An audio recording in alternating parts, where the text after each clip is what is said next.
It's 2 days to Christmas, everyone. Compliments of the season, and thank you for joining us on the program. I am Nifemi Oguntoye. I hope you're planning to show love to someone this season, and you're not using the economy as an excuse.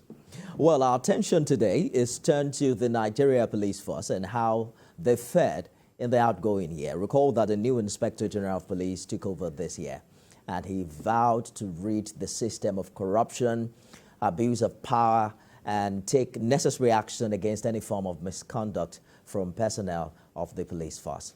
So how far has he gone to fulfill these promises? Or are we in the early days, and is it too early to ask those questions? Particularly when you hear Nigeria Police, what comes to mind? Join the conversation right now on X, formerly Twitter, using the hashtag this morning. Remember to tag at TVC News NJ and at Nifemi Oguntoye. I'm joined by the Force PRO, who joins me live from our Abuja studio for this conversation. Good morning, ACP Olumuyiwa Adejobi. Good morning, Nifemi. Good morning, Nigerians. Good morning, Africans. Thank you so much for joining us. So we had IGP Egbetokun recently give a scorecard of what the police has achieved in a few weeks under his leadership. And he seems to have scored himself very high. He did say that the police recorded significant success in reducing crime rates. Let's begin with the unique strategies you think this new administration or this new leadership is bringing to the force, different from what we've seen before.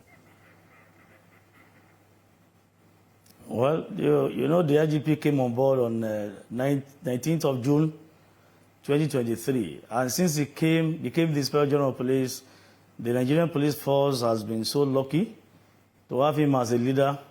And I think many Nigerians know by now that the IGP has his PhD in peace and security studies, and of course, he has been bringing up all his ideas in this field to assist the Nigerian Police Force. The IGP has launched many applications in his bid to embrace ICT or electronic policing in Nigeria. And some of these strategies being in place have been paying off because they still continue to pay off. And we want to put it on record that so far, so good that the IGP came on board. We have recorded a lot of achievements. And these strategies are not static.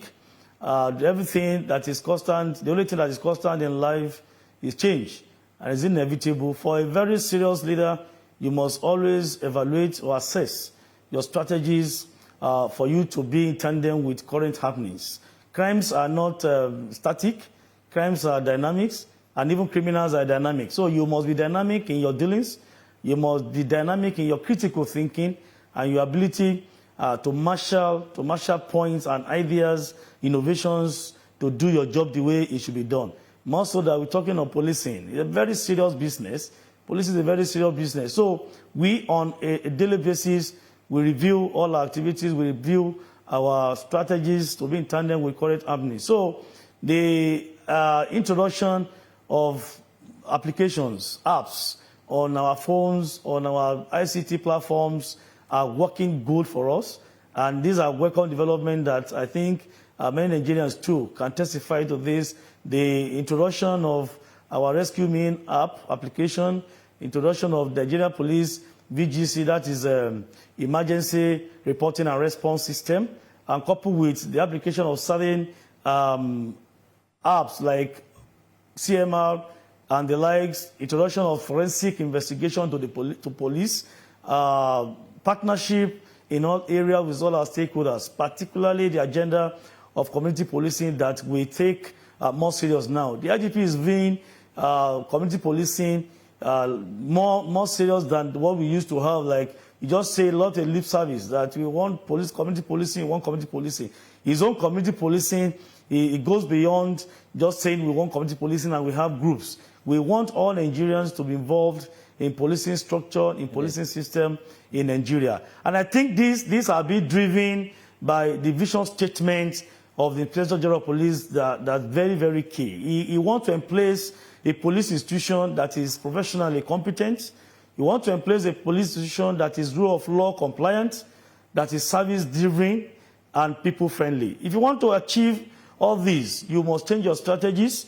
You must be in tandem with current happenings to carry everybody along, the youths, all strata of our society must be carried along if at all we want to achieve this vision statement. Right. And this is what the IGP is doing.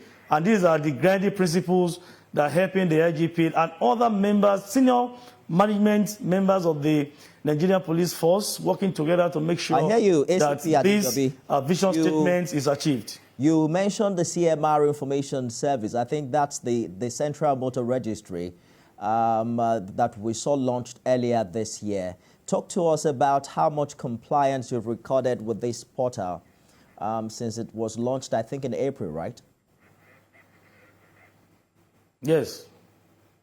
Well, the CMR is not a new thing in the police.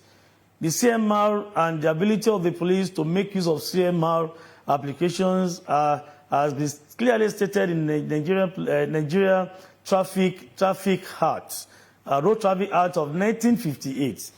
So this act has been on, and the act has been reviewed by the transport system in all the states, in other places, particularly to checkmate the vehicle-related crimes. All vehicles in Nigeria must be duly registered. You agree with me that most of our vehicles now are not registered? Even those who register their vehicles still cover their number plates. A very funny thing is somebody who has spent money to even register customized number plates. We still cover the number plates. I think the rationale behind registering a customized number is to have your ego, to boost your ego, to be known to people, and to have your social status recognized. Yet you still go ahead to cover this. We know and we are convinced that by the time we tackle vehicle-related crimes in this country, we are almost 80% successful in combating crimes and criminality.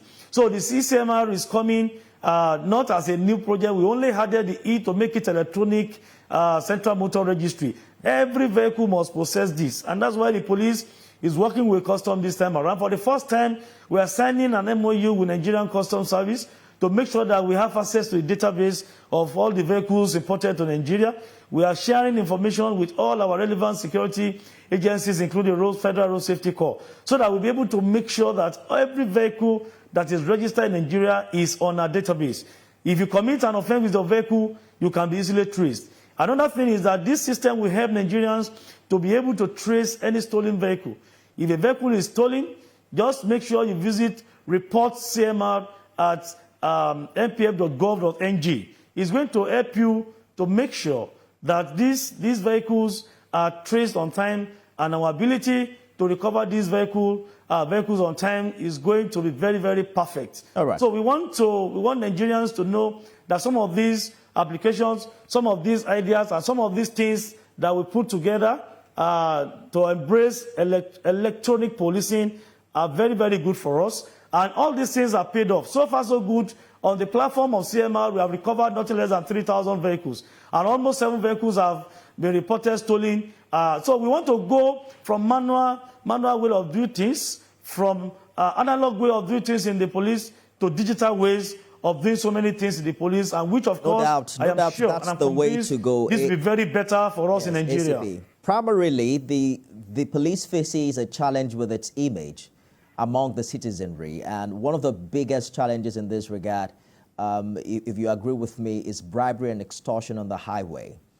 I'm wondering, why do you think these has persisted over the years, even with the many outcries against it and the number of reforms you talked about earlier? Well, like I said earlier today at a program, that it takes two to tango. In most cases, it's called that bribery is almost as eaten deep into our system in the country. And that's why you see the federal government has taken the bull by the horn to do all things possible to stop bribery and to kill corruption in our country.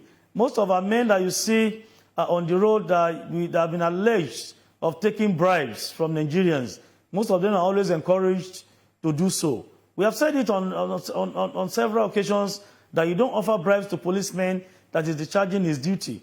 And for no reason should you offering a bribe to somebody on duty is even a criminal offense. And it's high time we started taking these things serious.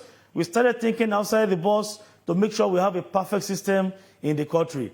We are not generating, police will not be generating for revenue into his own pocket. If at all there is need for you to even pay for any services rendered by Nigerian Police Force, it goes to a central port. Nigeria operates TSA, single accounts, single treasury accounts, TSA, so that we will be able to monitor what they want to do. And that's why the federal government has established TSA for all of us in Nigeria. If at all there's need for you to pay for services rendered by anybody, it must be official.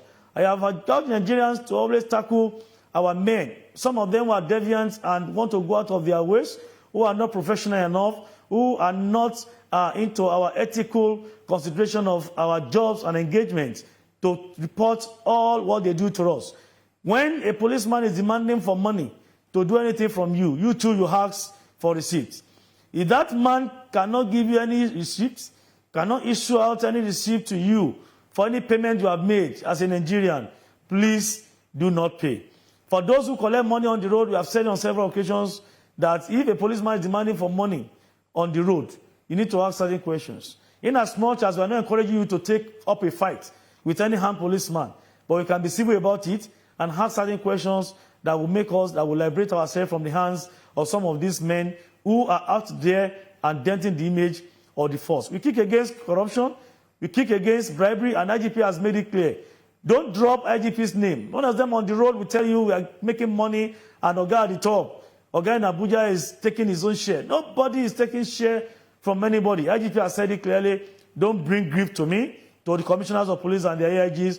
Don't bring any money to me. I hear you very clearly, AC. I have what it takes to do my work. But you agree that there is what is said, there is what is in the law, but there is what we see, and that's baffling. The rate at which policemen ask for money is worrisome. Just recently, we heard that the policemen who attempted to extort a Dutch tourist in Oyo State were dismissed by the police. Quickly talk to us. Is that the standard punishment for highway extortion, dismissal from force? Well, let me clarify one thing. Those men you see on police uniform, black, they are not police personnel. They are constabulary police. They are called police constabularies. These constabularies were those that, with the help of state governments, were employed to help various communities, but they are placed under supervision of their various respective divisional police officers. So those ones captured in that viral video demanding money from the Dutch rider, they were not police personnel per se. They are constabularies. And that's why, however, they are still under supervision of the police, and that's why the Oyo State Police Command, CP Amzat, took that step yesterday. They had been in detention since the incident occurred, and they have passed through the disciplinary procedure of the police. And the end product of it was what you experienced yesterday in the news, that the men were dismissed. The implication of that is they cease to be constabularies, they cease to be affiliated to the Nigerian Police Force in any way. They must have been handed over back to their local government chairman or state government. Let me jump in. Are you saying that the penalty would have been different if they were policemen and not constabularies? It is possible. It is possible because we expect every policeman who has been duly trained, who has attained such a position, such a rank on the field, to know the right thing to do. That you should know this Dutch woman was just a cruiser, just a rider who was on expedition to Nigeria to catch cruise and to enjoy herself. And for you to be demanding for money from such a person is quite unfortunate. It's embarrassing not only to the police, to the Nigerian government, and to our dear nation at large. If they were to be police personnel, I am sure it wouldn't be like that. It won't go far like that. You could see it got to a stage that even for them to identify the navigator on the screen of the bike, it's difficult for them to navigate to identify a navigator. But the policeman, of course, will know that this is a navigator. That if they were policemen, they wouldn't have asked for money, because that's the point I was driving at. That the issue of policemen asking. is actually rife, and I am not ruling out the fact. I'm actually concerned if you think the force has been able to identify the root causes, to identify what the challenges are, because there are people who would tell you from experience that policemen that don't collect money are the exception, given how prevalent this issue is on Nigerian roads. Well, I am not ruling out the fact that even if they are real bona fide police personnel, they couldn't have done that. It's possible. We have people like that. And don't forget, if you can recollect that apart from this case, you have experienced certain incidences where our officers and men are hurt and they misbehaved have been alleged for corruption, extortion, high-handedness, and the likes. We have dealt with some of these cases. And those, as I speak with you, we see how many pending cases are on. Nigerians have been so free with Nigeria Police Force at this time around. They have direct access to us, and we receive complaints on a regular basis. Today alone, on our complaint portal, we have received almost 100 complaints, just this morning alone. And we attend to all these cases. So personally, you see some of my uploads on social media that IGP has been attending to these cases personally. He listens to them, he interviews parties personally. So with what we are doing so far in the police, there's no room to tolerate any high-handedness or any unprofessional misconduct in the police. These men you have seen in the video, I'm not saying because they are constabularies, that's why they have done so. It's not unlikely that we see some of our men that will still do the same. That doesn't mean it is not possible. It is possible, but the major thing is, are we checkmating the essence of these men? Are we actually punishing them for whatever wrong thing they have done? And the answer is capital yes. The police takes a lead. When you talk of agencies, ministry, department, and agencies in Nigeria that take issues serious, Nigeria Police Force take a lead in exposing its men. Some have identified the welfare of police personnel. Is that still an issue? Why you think policemen would depend on what they collect from motorists to survive? Well, I know that the payment, the salary is not enough. It is not a news anymore that the police in Nigeria have not been adequately paid. Our take-home pay cannot take us home, the way as we always say.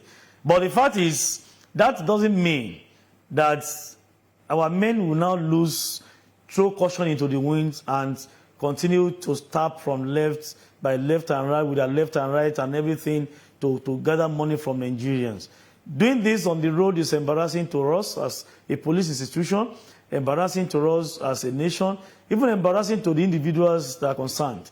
They should know that the federal government is working hard, assiduously well, to make sure that they increase or they improve remuneration of police officers and all other government agents. So they should not they have this belief that if they tap from everybody is going to bless it. The blessing comes from God. We have seen those who have never collected bribe in their lives in the police history, and they are okay, they are doing well. Like my IGP always said that, and it's time to be quoted or corrected, he has never collected bribe in his career as an officer, and up till now, to the position of the Inspector General of Police. And we have many like that are we can say it proudly, that they have not collected bribe. So I don't want to subscribe to the fact that because the salary is not enough, that's why some of them are corrupt and some of them go for bribes and engage themselves in corrupt practices. No, it's a personal thing.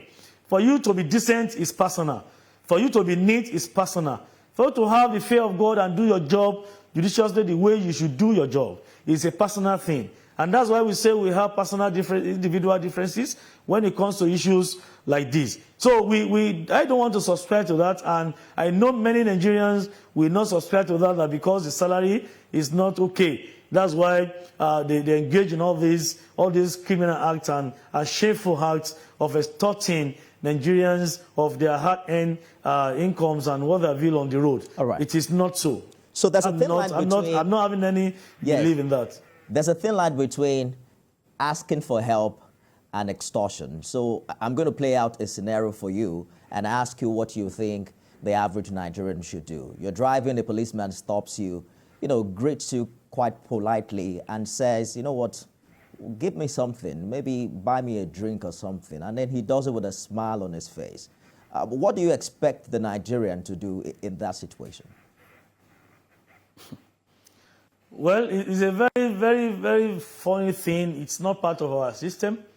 In as much I support Nigerians appreciating our men.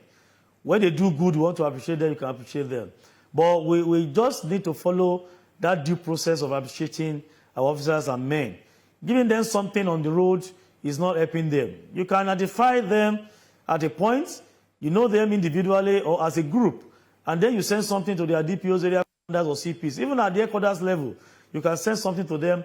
We have coordinated some of these motivational gifts from Nigerians. There's nothing wrong if you want to appreciate our men. But giving them something on the road is going to cause distraction. It may even lead to problem for them, because if monitoring comes around and they see something on them, they can arrest them, they will think it's extortion. So I think we can do better in this area.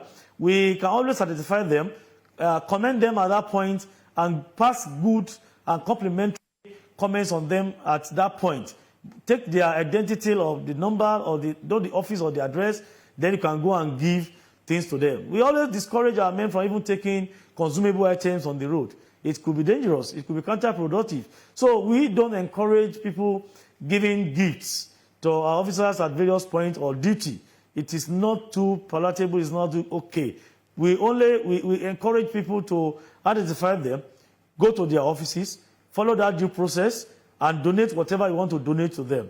Because that could be tantamount to, again, to corruption if any senior man comes around or a team comes around to check them, and that team sees some money on them or what have you, they may arrest them and subject them to a room trial. And you might not be there to defend them, that it's just a token from me to appreciate what they do. So if you have anything to give to our men, let's follow due process, not to be giving this to them at their points. Follow due process, give to their commander, to their UCs, to the head of that place, to give to them. We want Nigerians to appreciate our men.